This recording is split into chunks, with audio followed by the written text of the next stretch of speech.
ಸದಾಗಮೈಕ ವಿಜ್ಞೇಯಂ ಸಮತೀತಕ್ಷರಾಕ್ಷರಂ ನಾರಾಯಣಂ ಸದಾ ವಂದೇ ನಿರ್ದೋಷಾಶೇಷ ಸದ್ಗುಣಂ ವಿಶೇಷಣಾನಿ ಯಾನೀಹ ಕಥಿತಾನಿ ಸದುಕ್ತಿಭಿಃ ಸಾಧಯಿಷ್ಯಾಮಿ ತಾನ್ಯೇವ ಕ್ರಮಾತ್ ಸಜ್ಜನತಂ ವಿದೇ ನ ಚ ಅಸತ್ಯೋ ಭೇದಃ. ಭೇದ ಅಸತ್ಯವಲ್ಲ. ಯಾಕೆಂದರೆ ಇಲ್ಲಿ ಎರಡೂ ರೀತಿ ಚಿಂತನೆ ಮಾಡಲಿಕ್ಕುಂಟು.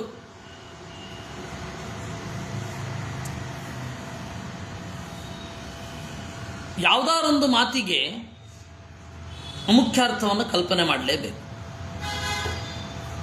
ಎಲ್ಲವೂ ದೇವರು ಅನ್ನೋ ಮಾತಿಗಾದರೂ ಇದು ಮುಖ್ಯ ಅರ್ಥ ಅಲ್ಲ ಅಂತ ಹೇಳಬೇಕು.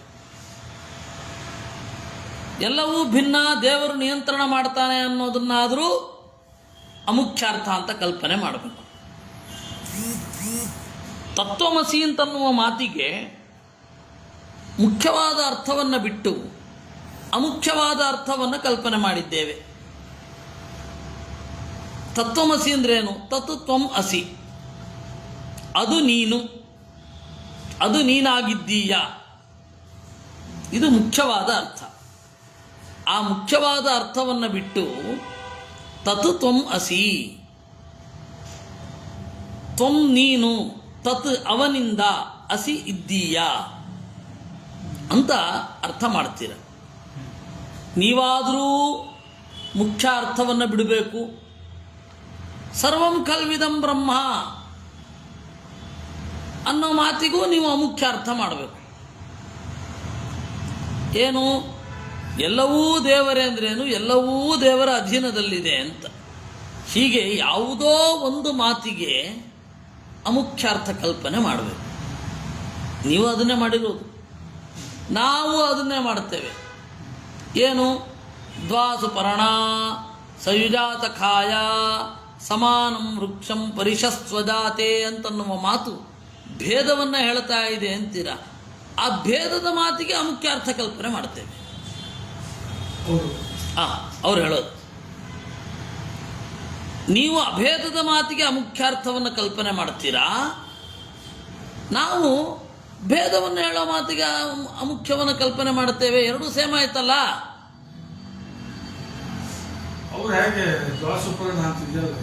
ಬುದ್ಧಿ ಮತ್ತು ಜೀವ ಅಂತ ಅರ್ಥ ಮಾಡ್ತೀವಪ್ಪ. ಶಂಕರರ ಆ ರೀತಿ ಅರ್ಥ ಬರೋದಿಲ್ಲ ಹೇಳಿದ್ದು. ಇರಲಿ, ನೀವು ಒಂದು ಮಾತಿಗೆ ಅಮುಖ್ಯಾರ್ಥವನ್ನು ಹೇಳ್ತೀರ, ನಾವು ಒಂದು ಮಾತಿಗೆ ಅಮುಖ್ಯಾರ್ಥವನ್ನು ಹೇಳ್ತೇವೆ. ಯಾಕೆ ಇಬ್ರು ಸೇಮ್ ಆಗಲಿಲ್ವಾ? ಹೌದು, ಇಬ್ರು ಸೇಮ್ ಆಗ್ತಾ ಇದ್ವಿ. ಯಾವಾಗ? ನೀವು ಭೇದವನ್ನು ಹೇಳುವ ವೇದದ ಮಾತುಗಳನ್ನು ಅತತ್ವವೇದಕ ಅಂತ ಹೇಳಿ, ನಾವು ಅತತ್ವವೇದಕ ಅಂತಲ್ಲ, ಬೇರೆ ಅರ್ಥ ಹೇಳಬೇಕು ಅಂತ ಹೇಳ್ತಾ ಇದ್ದೀವಿ. ಬೇರೆ ಅರ್ಥ ಹೇಗೆ ಹೇಳಬೇಕು? ಆ ಮಾತಿನ ಹಿನ್ನೆಲೆಯಲ್ಲಿ ಬೇರೆ ಅರ್ಥ ಹೇಳಬೇಕು ಅಂತ ಹೇಳ್ತಾ ಇದ್ದೀವಿ. ನೀವು ಹಾಗಲ್ಲ. ಯಾಕೆ? ನೀವು ಭೇದವನ್ನು ಮಿಥ್ಯಾ ಅಂತ ಹೇಳ್ತಾ ಇದ್ದೀರಾ, ಆದರೆ ವೇದ ಭೇದವನ್ನು ಸತ್ಯ ಅಂತ ಹೇಳ್ತಾ ಇದೆ. ಏನು? ಸತ್ಯಮೇನಮನು ವಿಶ್ವೇ ವದಂತಿ ರಾತಿಂ ದೇವಸ್ಯ ಗೃಣತೋ ಮಘೋನ ಅಂತಿದೆ ವೇದ. ಇವತ್ತು ಎಲ್ಲರಿಗೂ ಸಿಗುವ ಋಗ್ವೇದದ ಮಂತ್ರದಲ್ಲಿಯೇ ಇರೋದಿದು. ಗೃಣತಃ ಸ್ತೋತ್ರ ಮಾಡುವ, ಮಘೋನಃ ಇಂದ್ರನಿಗೆ, ಏನಂ ಈ ಪ್ರಪಂಚವು ದೇವಸ್ಯ ನಾರಾಯಣನ ರಾತಿಂ ಕೊಡುಗೆಯಾಗಿದೆ ಎಂದು ಅನು ಏನಂ ಇದರ ಜೊತೆಗೆ ಮದಂತಿ ಸಂತೋಷ ಪಡ್ತಾರೆ. ಜನರೆಲ್ಲ, ಓಹ್, ಇದು ದೇವರ ಕೊಡುಗೆ ಇಂದ್ರನಿಗೆ, ಅದರಿಂದ ಇಂದ್ರನ ಆಡಳಿತಕ್ಕೆ ತಕ್ಕ ಹಾಗೆ ನಾವಿರಬೇಕು ಅಂತ ಹೇಳಿ ಸತ್ಯಂ ಮದಂತಿ, ಸತ್ಯ ಎಂದು ತಿಳಿದು ಆನಂದ ಪಡ್ತಾರೆ. ಏನಮ್ಮಂದರೆ ಈ ಪ್ರಪಂಚವನ್ನು ಸತ್ಯವೆಂದು ತಿಳಿದು ಆನಂದ ಪಡ್ತಾರೆ. ಹೌದಾ? ಇಲ್ಲಿ ಸತ್ಯ ಶಬ್ದ ಇದೆ, ದೇವ್ರಿಗಂತೂ ಅಲ್ಲ. ಯಾಕೆಂದರೆ ರಾತಿಂ ದೇವರ ಕೊಡುಗೆ ಅಂತ ಇದೆ. ಇದಕ್ಕೆ ನಾವೇನು ಮಾಡ್ತಾ ಇದ್ದೀವಿ?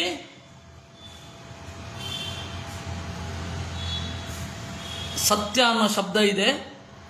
ಈ ಸತ್ಯ ಅನ್ನೋ ಶಬ್ದ ದೇವರ ಕ್ರಿಯೆ ಅಂತಾದಾಗ ಎಲ್ಲವೂ ಕೂಡ ಸತ್ಯ ಆಗಬೇಕಾಗತ್ತೆ. ಹಾಗಾದರೆ ಐಕ್ಯವನ್ನು ಹೇಳುವಂತಹ ಮಾತಿಗೆ ಸ್ವಲ್ಪ ಮುಖ್ಯ ಅರ್ಥ ಮಾಡ್ತೇವೆ ನಾವು. ಒಂದು ಮಾತಿಗೆ ಯಾಕೆ ಮುಖ್ಯ ಅರ್ಥ ಮಾಡ್ತೇವೆ ಅಂದರೆ ಇನ್ನೊಂದು ಮಾತಿನ ವಿರೋಧ ಇರೋದ್ರಿಂದ.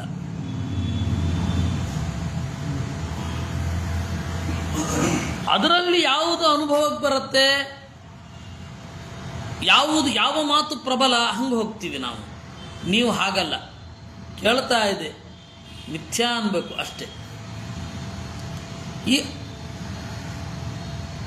ಅದ್ವೈತ ಅನ್ನೋದಿದೆಯಲ್ಲ, ಅದೊಂದು ಮತ್ತು. ಯಾಕೆ ಮತ್ತು? ಎರಡು ಕಾರಣದಿಂದ. ನೀವು ಭಿನ್ನರು ಅಂತಂದರೆ ದುಃಖಕ್ಕೆ ಒಳಗಾಗ್ತೇವೆ, ಅದನ್ನು ಎದುರಿಸ್ಲಿಕ್ಕಾಗಲ್ಲ. ನಾವು ದುಃಖಕ್ಕೆ ಒಳಗಾಗೋದಾ? ಅದಕ್ಕೆ ಏನು ಮಾಡ್ತಾ ಇದ್ದೀವಿ ನಾವು? ಆ ದುಃಖವನ್ನು ಎದುರಿಸಲಿಕ್ಕೆ ನಮಗೆ ಶಕ್ತಿ ಇಲ್ಲ. ನಮಗೆ ದುಃಖ ಆಗಿಬಿಟ್ರೆ ಅಂತನ್ನುವ ಭಯದಿಂದ ಅದನ್ನು ಮೇಲ್ನೋಟಕ್ಕೆ ಖಂಡನೆ ಮಾಡೋದು. ಅಲ್ಲಿ ಕೆಲಸ ಮಾಡ್ತಾ ಇರೋದು ಆಳವಾಗಿ ಅಹಂಕಾರವೇ ವಿನಃ ಬೇರೆ ಅಲ್ಲ. ಯಾಕೆ ನೀವು ದೇವರು ಸೃಷ್ಟಿ ಮಾಡ್ತಾ ಇದ್ದಾನೆ, ಆ ದೇವರಿಗೆ ನಾವು ಬಾಗಿರಬೇಕು, ನಿಮಗೆ ಯಾಕೆ ಅನ್ನಿಸ್ತಾ ಇಲ್ಲ? ಯಾಕೆ? ನಾನು ದುಃಖಕ್ಕೆ ಈಡಾದರೆ ಅಂತನ್ನುವ ಭಯ ಇದೆ ಅಲ್ಲಿ. ಆ ಭಯ ಏನು ಮಾಡುತ್ತೆ? ಬೇರೆ ಬೇರೆ ರೂಪ. ಇಲ್ಲ, ಎಲ್ಲವೂ ಒಂದೇ ಅಂತ ಹೇಳೋದು ವಿಶಾಲ ದೃಷ್ಟಿ. ಯಾರು ಹೇಳಿದ ಹಾಗೆ? ಎಲ್ಲವೂ ಒಂದೇ ಅನ್ನೋದು ವಿಶಾಲ ದೃಷ್ಟಿ ಹೇಗೆ? ಎಲ್ಲರೂ ದೇವರಾಗ್ತಾರೆ ಅಂತನ್ನೋದು ವಿಶಾಲವಾದ ದೃಷ್ಟಿ. ಅದು ಎಲ್ಲ ಆಯಿತು, ದೇವರಿಗೆ ಅದು ಕಳಪೆ ಅಲ್ವಾ? ಅದು ಹೇಳಿ ದುಃಖನ ಖಚಿತಪಡಿಸ್ಕೊತ. ಅದರಿಂದಾಗಿ ಏನು ಮಾಡ್ತಾ ಇದ್ದಾರೆ?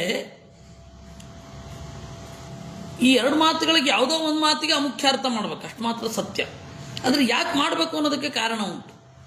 ಇಲ್ಲಿ ಸ್ಪಷ್ಟವಾಗಿದೆ, ಸತ್ಯಂ ರಾತಿಂ, ಸತ್ಯವಾದ ಕೊಡುಗೆ ಈ ಪ್ರಪಂಚ. ಬಹಳ ಮಾತಿಗೆ ಅನುಗುಣವಾಗಿ ಎರಡು ಮಾತನ್ನು ನಾವು ಅಮುಖ್ಯಾರ್ಥ ಅಂತ ಮಾಡಬಹುದು. ಆದರೆ ಎರಡು ಮಾತಿಗೆ ಅನುಗುಣವಾಗಿ ಬಹಳ ಮಾತನ್ನು ಅಮುಖ್ಯಾರ್ಥ ಅಂತ ನೀವು ಹೇಳ್ತಾ ಇರೋದು. ಇನ್ನೊಂದು ಮಾತಿದೆ, ಸತ್ಯಸ್ಸೋ ಅಸ್ಯ. ಮತ್ತು ವೇದ ಯಾವತ್ತೂ ಕೂಡ ಜಗತ್ತನ್ನು ಅಸತ್ಯ ಅಂತ ಹೇಳಲಿಲ್ಲ.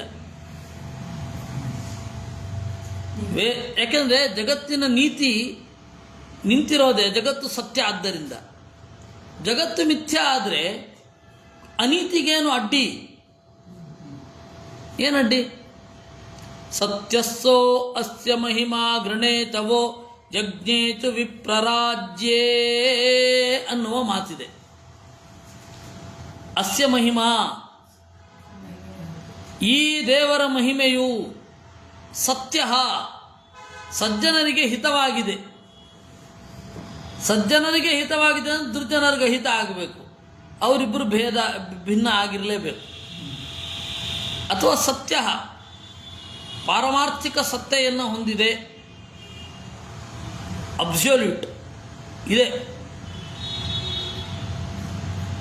ಈ ಮಹಿಮೆ ಏನಿದೆ ಇದನ್ನು ನಾನು ಶವಃ ಆನಂದದಾಯಕವಾದದ್ದು, ಇದನ್ನು ಯಜ್ಞೇಶು ಯಜ್ಞದಲ್ಲಿ, ವಿಪ್ರರಾಜ್ಯೆ ಜ್ಞಾನಿಗಳ ಸಂಘದಲ್ಲಿ ಗೃಣೆ ಹೊಗಳುತ್ತೇನೆ, ಹಾಡುತ್ತೇನೆ ಎಲ್ಲ ಅರ್ಥ ಆಗುತ್ತೆ. ಇಷ್ಟು ಸ್ಪಷ್ಟವಾಗಿದೆ. ನಾವಿಲ್ಲಿ ಇನ್ನು ಯಾರದನ್ನು ತೆಗೆದುಕೊಳ್ಳೋ ಅಗತ್ಯ ಇಲ್ಲ. ಅಲ್ಲಿ ಏನು ಹೇಳ್ತಾ ಇದೆ ಅಂತ ನೋಡಬೇಕು.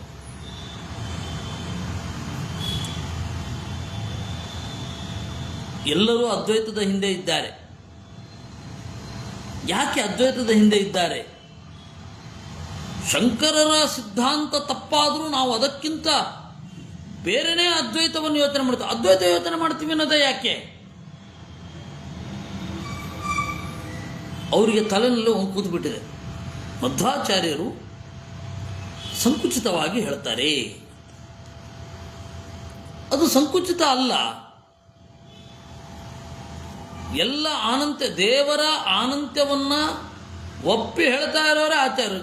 ದೇವಾನಂತ್ಯ ಇದೆ, ಜೀವಾನಂತ್ಯ ಇದೆ, ಪರಮಾಣು ಕಣಗಳ ಅನಂತ್ಯ ಇದೆ, ಕಾಲಾನಂತ್ಯ ಇದೆ, ಎಲ್ಲ ಅನಂತ್ಯಗಳನ್ನು ಒಪ್ಪಿದವರು ಆಚಾರ್ಯರು. ಅದು ಯಾವ ದೃಷ್ಟಿಯಲ್ಲಿ ಸಂಕುಚಿತ ಅಂತಾರೋ ದೇವರಿಗೆ ಗೊತ್ತು. ಅರವಿಂದರೇ ಮೊದಲಾದವರಿಗೆ, ವಿವೇಕಾನಂದರೇ ಮೊದಲಾದವರಿಗೆ ಆಚಾರ ಸಿಗಲಿಲ್ಲ. ಅದಕ್ಕೆ ಅವ್ರ ಕರ್ಮ ಕಾರಣ. ಅದಕ್ಕೆ ನಾವೇನು ಮಾಡೋಣ?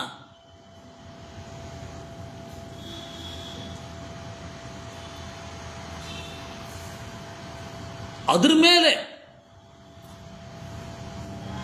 ಮೊನ್ನೆ ಒಂದು ಕಠೋಪನಿಷತ್ತಿನ ಬಗೆಗೆ ಒಂದು ಪ್ರಶ್ನೆ, ಮೊದಲು ಒಂದು ಕಾಲದಲ್ಲಿ ಮಾಧ್ವರಾಗಿದ್ದರಂಥವರು, ಆಮೇಲೆ ಅವರು ಅರವಿಂದರನ್ನು ನೋಡಿ ಅರವಿಂದರದ್ದನ್ನು ಒಪ್ಪದರಂತೆ.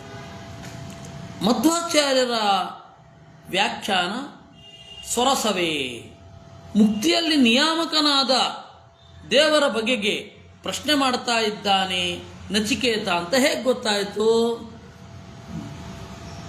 ಅಸ್ತೀತ್ಯೇಕೇನಾಯಮಸ್ತೀತಿ ಚೈಕೇ ಅಂತಿದೆ ಕಠೋಪನಿಷತ್ತು. ಅಸ್ತೀತಿ ಏಕೆ, ಇದ್ದಾನೆ ಅಂತ ಒಬ್ಬರು, ಇಲ್ಲ ಅಂತ ಇನ್ನೊಬ್ಬರು. ಅಲ್ಲಿ ಮಧ್ವರು ಹೇಳಿದ್ರು, ಮಧ್ವರಿಗಿಂತ ಮೊದಲಿನ ವ್ಯಾಖ್ಯಾನ ಹೇಗಿತ್ತು ಗೊತ್ತಾ? ಸತ್ತ ಮೇಲೆ ಜೀವ ಇರ್ತಾನೋ, ದೇಹದೊಂದಿಗೆ ನಾಶ ಆಗಿರ್ತಾನೋ ಅಂತ ಪ್ರಶ್ನೆ ನಚಿಕೇತನದ್ದು. ಅಲ್ರಿ, ಅವನು ಸತ್ಯ ತಾನೇ ಹೋಗಿರೋದು, ನಾನಿದ್ದೀನೋ ಇಲ್ವೋ ಅಂತ ಡೌಟ ಬರತ್ತ ಅವನಿಗೆ. ನಾನಲ್ಲವೋ ಅಂತ ಯಾವನಿಗೂ ಡೌಟ್ ಬರಲ್ಲ. ಅದರಿಂದಾಗಿ ಆ ಮಾತಂತೂ ಅಸಂಗತ. ಇನ್ನು ಮಧ್ವಾಚಾರ್ಯ ಹೇಳ್ತಾರೆ, ಅಸ್ಥಿ ಅನ್ನೋದಕ್ಕೆ ನಿಯಾಮಕ ಇದ್ದಾನೆ, ನಿಯಾಮಕ ಇದ್ದಾನೋ ಇಲ್ವೋ ಅಂತ ಹೇಳಿ ಹೇಗೆ ಅರ್ಥ ಆಗತ್ತೆ? ಈಗ ಉತ್ತರ ನೋಡಿದ್ರೆ ಗೊತ್ತಾಗತ್ತೆ. ಮಧ್ಯೆ ವಾಮನಮಾಸೀನಂ ವಿಶ್ವೇ ದೇವ ಉಪಾಸತೆ ಅಂತ ದೇವರ ಸರ್ವೋತ್ತಮತ್ವವನ್ನೇ ಹೇಳುವಂಥದ್ದು. ಹೃದಯದಲ್ಲಿ ನೆಲೆಗೊಂಡ ವಾಮನನನ್ನು ಎಲ್ಲ ದೇವತೆಗಳು, ದಿಗಭಿಮಾನಿ ದೇವತೆಗಳು ಯಾರೋ ಅವರೇ ಇಲ್ಲಿ ಎಲ್ಲ ಅಭಿಮಾನಿಗಳು, ಅವರು ಆರಾಧನೆ ಮಾಡ್ತಾರೆ. ಸ್ವಪ್ನಾಂತಂ ಜಾಗರಿತಾಂತಂ ಶೋಭೌ ಯೇನಾನು ಪಶ್ಯತಿ ಮಹಾಂತಂ ವಿಭುಮಾತ್ಮಾನಂ ಮತ್ವಾ ಧೀರೋ ನ ಶೋಚತಿ ಯೇ ತದ್ವೈ ತತ್ ಅಂತ ಹೇಳಿ ಸ್ಪಷ್ಟವಾಗಿ ಇದೆ. ಅದರಿಂದಾಗಿ ಮಧ್ವರು ಆ ಗ್ರಂಥದಲ್ಲಿ ಇಲ್ಲದೇ ಇರೋದನ್ನು ಹೇಳ್ತಾ ಇಲ್ಲ, ಆದರೆ ಇನ್ನು ಎಲ್ಲರೂ ಕೂಡ ಆ ಗ್ರಂಥದಲ್ಲಿ ಇಲ್ಲದೇ ಇರೋದನ್ನು ಹೇಳ್ತಾ ಇದ್ದಾರೆ. ಮಧ್ವರು ಕೂಪ ಮಂಡೂಕ ಆದರೆ ವೇದವೇ ಕೂಪ, ಮಧ್ವರು ಕೂಪ ಮಂಡೂಕ ಆದರೆ ವೇದವ್ಯಾಸರೂ ಕೂಪವೇ.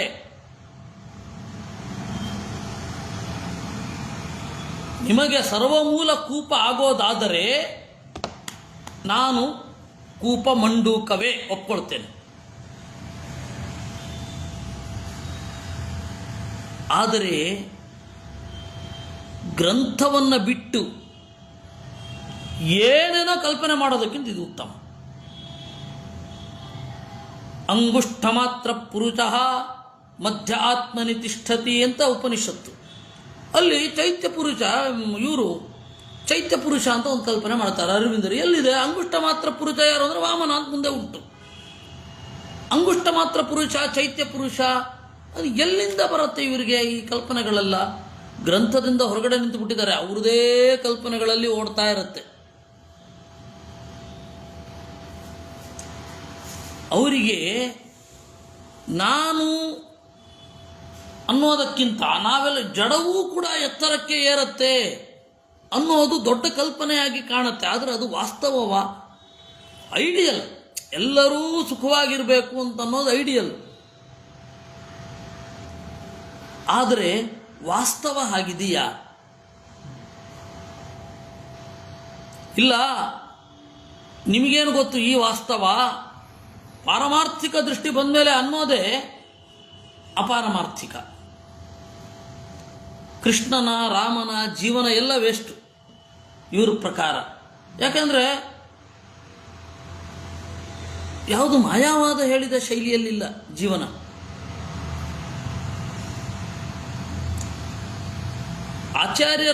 ಆಚಾರ್ಯರು ಹೇಳಿದಂತಹ ಬಾಳು ರಾಮಾಯಣದಲ್ಲಿದೆಯಾ? ಇದೆ.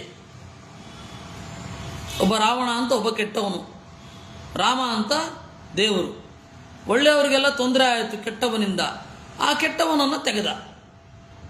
ನೀವು ಹೇಳಿದ ದೃಷ್ಟಿಯಿಂದ ನೀವು ರಾಮಾಯಣವನ್ನು ಅರ್ಥೈಸ್ಲಿಕ್ಕೆ ಬರುತ್ತಾ? ಅವನಿಂದ ಅವನಿಗೆ ತೊಂದರೆ ಆಗಿ ಅವನನ್ನು ಬೇಡ್ಕೊಂಡು ಅವನೇ ಬಂದು ಕೊಂದ. ಅದಕ್ಕೆ ಹೇಳಬೇಕು, ಇಲ್ಲ ಪಾರಮಾರ್ಥಿಕ ದೃಷ್ಟಿ, ವ್ಯಾವಹಾರಿಕ ದೃಷ್ಟಿ, ಅದು ಎಲ್ಲಿದೆ ಅಂತ ಪ್ರಶ್ನೆ. ಎಲ್ಲಿಯಾದರೂ ಇದೆಯಾ ಅಲ್ಲಿ? ಆ ಶಬ್ದವೇ ಇಲ್ಲ ವೇದದಲ್ಲಿ. ಪಾರಮಾರ್ಥಿಕ ದೃಷ್ಟಿ, ವ್ಯಾವಹಾರಿಕ ದೃಷ್ಟಿ ಎಲ್ಲಿದೆ ಅದು? ಶಾಸ್ತ್ರದಲ್ಲಿ ಇಲ್ಲದೆ ಇರೋದನ್ನು ಕಲ್ಪನೆ ಮಾಡಿದ್ರೆ ಏನು ಬೇಕಾದ್ರೆ ಹೇಳ್ಬೋದು. ಶಾಸ್ತ್ರದಲ್ಲಿ ಇರೋದಕ್ಕೆ ಬಂದರೆ ಅಲ್ಲಿರೋದನ್ನು ಒಪ್ಕೋಬೇಕು, ಇಷ್ಟೇ ಇರೋದು. ಇದು ಅಸ್ಥಿತ್ಯಕ್ಕೆ ಅದು ಹೇಳ್ತಾ ಇದ್ರಲ್ಲ, ಏನು ಅವರು ಹೇಳೋದೇನು? ಅವ್ರಿಗೂ ಗೊಂದಲ ಇದೆ ಈಗ. ಅಸ್ಥಿತ್ಯಕ್ಕೆ ನ್ಯಾಯಮಸ್ಥಿತ್ಯಕ್ಕೆ ಪ್ರಾಮಾಣಿಕವಾ ಮಧ್ವಾಚಾರ್ಯ ಹೇಳೋದು ಅಲ್ಲೆಲ್ಲಿದೆ ಅಂತ. ಎಲ್ಲಿದೆ ಅಂದರೆ ಕೊಡೋ ಉತ್ತರದಿಂದ ನೀವು ತಿಳ್ಕೊಳ್ಬೇಕು ಪ್ರಶ್ನೆ ಏನು ಅಂತ. ಕೊಡ್ಲಾ ಈಗಲೇ ಅಂತ ಕೇಳ್ತಾನೆ ಯಾರೋ ಒಬ್ಬ. ನಮಗೆ ಅದರ ಪ್ರಕರಣ ಗೊತ್ತಿರಲ್ಲ, ಅವನು ಗೊತ್ತಿರುತ್ತೆ ಏನು ಕೇಳಿದಾನೆ ಅಂತ. ಅವನು ತಮ್ಗೆ ಕೊಡ್ತಾನೆ. ಓಹೋ, ಇವನು ಕೇಳಿದ್ದು ತಂಬಿಗೆ.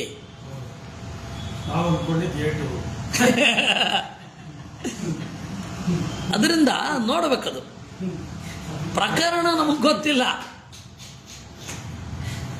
ಅಂತ ಹೇಳಿದಾಗ ಅದನ್ನು ನೋಡಿ ಆದ್ಮೇಲೆ ನಾವೇನೋ ಅಂದ್ಕೊಂಡಿರ್ತೀವಿ, ಅಲ್ಲಿ ಕೊಟ್ಟಾಗ ಇದಕ್ಕೆ ಕೇಳಿದ್ದು ಅಂತ ಅರ್ಥ ಆಗುತ್ತೆ. ಹಾಗೆ ಉತ್ತರದಿಂದ ಕೆಲವೊಮ್ಮೆ ಪ್ರಶ್ನೆಯನ್ನು ಡಿಕೋಡ್ ಮಾಡ್ಲಿಕ್ಕೆ ಬರುತ್ತೆ. ನೀವು ಉತ್ತರವನ್ನು ನೋಡಿ ಪ್ರಶ್ನೆ ಗೊತ್ತಾಗತ್ತೆ. ಅಲ್ಲಿ ಏಕತ್ವ ವಿದ್ಯೆಯನ್ನು ಕೇಳಿದಾನ ಅವನು.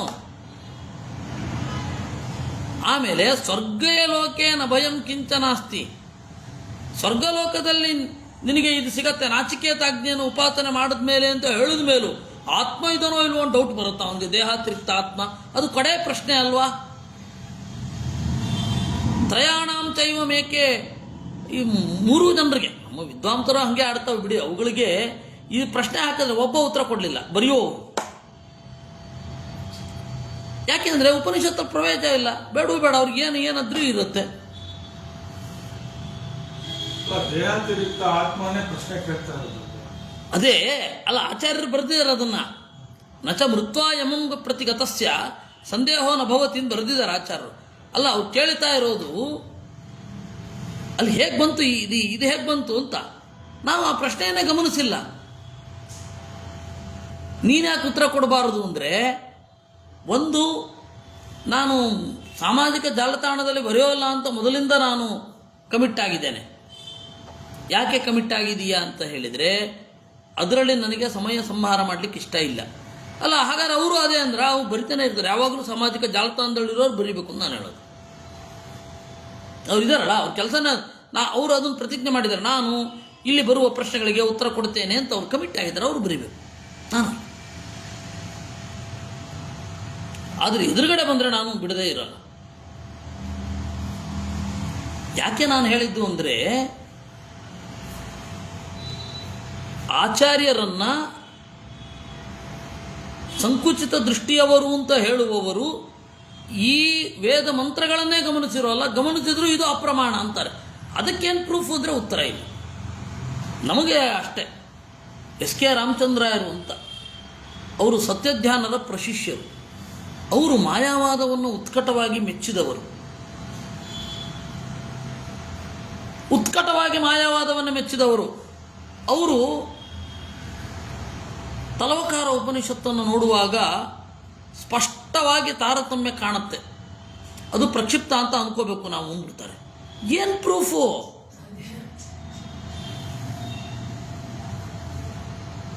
ಎಸ್ ಕೆ ರಾಮಚಂದ್ರಾಯರು ಮಾಡಿದ ಡ್ಯಾಮೇಜ್ ಅಷ್ಟಿಷ್ಟಲ್ಲ.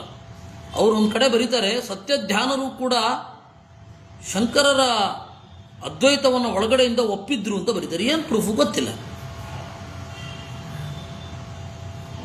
ಪೂರ್ಣಪ್ರಜ್ಞ ಪ್ರಶಸ್ತಿ ಅಂತ ಬರೆದಿದ್ದಾರೆ. ಮಧ್ವಾಚಾರ್ಯರ ಮಾನ ಮರ್ಯಾದೆ ತೆಗಿಲಿಕ್ಕೆ ಬರೆದಿರೋದು ಅವರು. ಅದನ್ನು ನೆನಪಿಡಿ, ಅವರೊಬ್ಬರು ಮಾಧ್ವರು.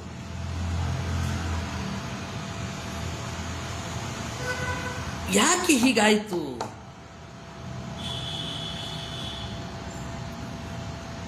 ಯಾಕೆ ಹೀಗಾಯಿತು ಅಂದರೆ, ಅವರಿಗೆ ಪಾಠ ಮಾಡಿದವರು, ತರ್ಕ ಪಾಠ ಮಾಡಿದವರು ಆನುಭಾವಿಕ ದೃಷ್ಟಿಯಿಂದ ನೋಡಲಿಲ್ಲ ಆಚಾರ್ಯರನ್ನು. ಸಾಧನೆ ಮಾಡಿಬಿಟ್ರು, ತರ್ಕದಿಂದ ಎದುರಿಸ್ಬಿಟ್ರು, ಅದು ಪ್ರಯೋಜನ ಇಲ್ಲ. ಒಂದು ಹಂತದಲ್ಲಿ ನಮಗೆ ತೃಪ್ತಿಯಾಗುವ ಹಾಗೆ, ನಮ್ಮ ಒಳಗಣ ಪ್ರಶ್ನೆಗಳಿಗೆ ಉತ್ತರ ಸಿಗುವ ಹಾಗೆ ಆಚಾರ್ಯರು ಹೇಳಿದರು. ಆಚಾರ್ಯರು ಅವರನ್ನು ಪರಿಚಯ ಮಾಡಿಕೊಳ್ಳುವ ವೇದ ಮಂತ್ರವನ್ನು ಅವರು ಕೊಡ್ತಾರೆ. ಗುಹಾ ಸಂತಂ ಮಾತರಿಶ್ವ ಮಥಾಯತಿ, ಹೃದಯ ಗುಹೆಯೊಳಗಡೆ ಇರುವ ಪರಮಾತ್ಮನನ್ನು ಕಡೆದುಕೊಟ್ಟವರು ಅಂತ ಆಚಾರ್ಯರ ಬಗ್ಗೆ ಆಚಾರ್ಯರು ಹೇಳ್ಕೊಳ್ಳೋದು. ನಾವು ಆ ದಿಸೆಯಲ್ಲಿ ಹೋಗಲಿಲ್ಲ. ಅವ್ರನ್ನ ಸೋಲಿಸ್ಬಿಟ್ರು, ಇವ್ರನ್ನ ಸೋಲಿಸ್ಬಿಟ್ರು. ಆ ಕಾಲದಲ್ಲಿ ಅವರು ಸೋಲಿಸಿದ್ದಾರೆ, ಆಚಾರ್ಯರಿಲ್ಲ ಅನ್ನಲ್ಲ. ಆದರೆ ಆ ಸೋಲು ಅಂತನ್ನೋದು ಬೌದ್ಧಿಕವಾಗಿ ಅಲ್ಲ, ಒಳಗಡೆಯ ಎತ್ತರಕ್ಕೆ ಅನುಗುಣವಾಗಿ. ನಾವು ಇವತ್ತಿಗಾದರೂ ಅದನ್ನು ಹಾಗೆ ಹೇಳಬೇಕಲ್ವ? ಸತ್ಯಸ್ಥೋ ಅಸ್ಯ ಮಹಿಮಾ ಗೃಣೇ ತವೋ ಯಜ್ಞೇ ಶವಃ. ಆನಂದಕರವಾಗಿರುವ ದೇವರ ಮಹಿಮೆಯನ್ನು ನಾನು ಹೇಳ್ತಾ ಇದ್ದೇನೆ ಅಂತಾರೆ. ಸತ್ಯ ಆತ್ಮ, ಹೀಗೆ ಎರಡು ಪ್ರಸಿದ್ಧವಾದದ್ದನ್ನು ಕೊಟ್ಟು ಒಂದು ಇರದ ಒಂದು ಅಂದರೆ ಇವತ್ತು ನಮಗೆ ಉಪಲಬ್ಧವಿರದ ಒಂದನ್ನು ಕೊಡ್ತಾರೆ. ಸತ್ಯ ಆತ್ಮ, ಸತ್ಯೋ ಜೀವ, ಸತ್ಯಂ ಭಿದಾ ಮೈವಾರುವಣ್ಯ ಆತ್ಮ ಹಿ ಪರಮಸ್ವತಂತ್ರ ಸರ್ವವಿತ್ ಸರ್ವಶಕ್ತಿ ಪರಮಸುಖ ಜೀವಸ್ತು ತದ್ವಶಃ ಅಲ್ಪಜ್ಞ ಅಲ್ಪಶಕ್ತಿ ಆರ್ತಃ ಅಲ್ಪಕಃ ಇತ್ಯಾದಿ ಶ್ರುತಿಭ್ಯ. ಜಗತ್ತು ಸತ್ಯ, ಭೇದ ಸತ್ಯ. ಜಗತ್ತು ಸತ್ಯ, ಭೇದ ಸತ್ಯ, ಜೀವ ಸತ್ಯ. ಮೈವ ಆರುವಣ್ಯ, ದೇವರು ಆರು ದೋಷಿಗಳಿಗೆ ವನ್ಯ ನ, ಗಮ್ಯನಲ್ಲ. ವನ ಸಂಭಕ್ತವಂತ ಧಾತು. ದೋಷಿಗಳಿಂದ ದೇವರು ಗಮ್ಯನಲ್ಲ.